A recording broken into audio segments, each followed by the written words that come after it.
Tapi setelah Gus Ipul mendengar ada nama Pak Amran Sulaiman, wah ini bukan kelas saya Gus Romi, saya balik kanan aja gitu.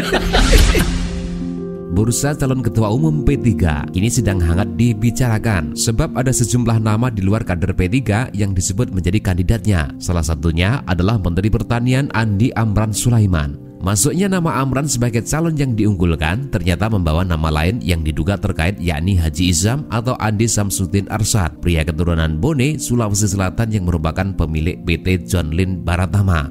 Selain Haji Izam, muncul juga nama Presiden ke-7 Republik Indonesia, Joko Widodo atau Jokowi, di balik menguatnya nama Amran menjadi calon ketua umum P3. Diketahui sebelum terjun ke pemerintahan, Amran diketahui adalah pengusaha keturunan Sulawesi Selatan. Sementara itu, Amran juga cukup dekat dengan Jokowi, sebab dia dipercaya menjadi Menteri Pertanian pada 2 periode pemerintahan Jokowi. Amran Sulaiman menjabat sebagai mentan pada 20 Oktober 2014. Hingga 20 November 2019 dan 25 Oktober 2023 hingga 20 Oktober 2024. Ketua Majelis Pertimbangan DPP P3 Romah Hurmuzi menyebut bahwa masuknya nama Menteri Pertanian Andi Amran Sulaiman dalam bursa calon ketua umum P3 diketahui oleh Jokowi. Sebab dia mengaku pernah mendiskusikan nama Amran kepada mantan Gubernur DKI Jakarta tersebut. Menurut Romi, diskusinya tersebut tak terlepas dari Amran yang merupakan mentan dalam pemerintahan Jokowi. Bahkan Amran kembali dipercaya menjadi mentan oleh Presiden Prabowo Subianto, sehingga dia dinilai sebagai salah satu sosok yang tepat untuk memimpin P3. Namun, dia membantah bahwa Jokowi ikut intervensi dalam muktamar P3 yang akan memilih ketua umum baru. Romi menekankan bahwa pendapat Jokowi merupakan bagian dari masukan agar P3 bisa kembali lolos ke parlemen. Sementara itu, dalam keterangan tertulis, Romi juga membantah isu yang menyebut pengusaha Haji Izam hendak mengakuisisi partainya melalui kerabatnya, yakni Andi Amran Sulaiman. Dia menegaskan bahwa mencuatnya nama Amran sebagai kandidat ketua umum P3 adalah murni hasil diskusi di internal pengurus partai.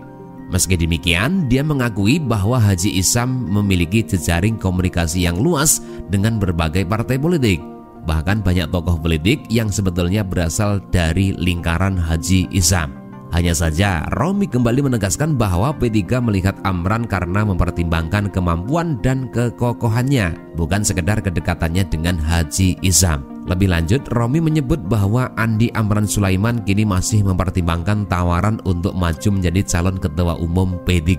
Sebab menurut dia, Amran masih sibuk dengan tugasnya sebagai menteri di pemerintahan Prabowo Subianto. Kemudian, dia mengungkapkan mempertimbangkan Amran sebagai salah satu kandidat calon ketua umum P3 karena sudah berteman baik selama hampir 2 dekade terakhir. Amran terus ya berkomunikasi.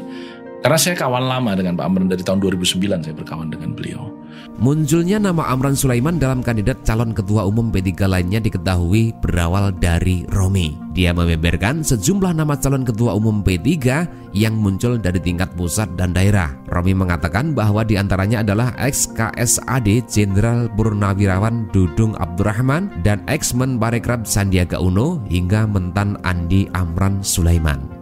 Hanya saja, Romi mengakui masing-masing dari nama yang muncul itu tingkat agresivitasnya berbeda. Dan sementara itu, muktamar P3 rencananya digelar sekitar bulan Agustus-September 2025.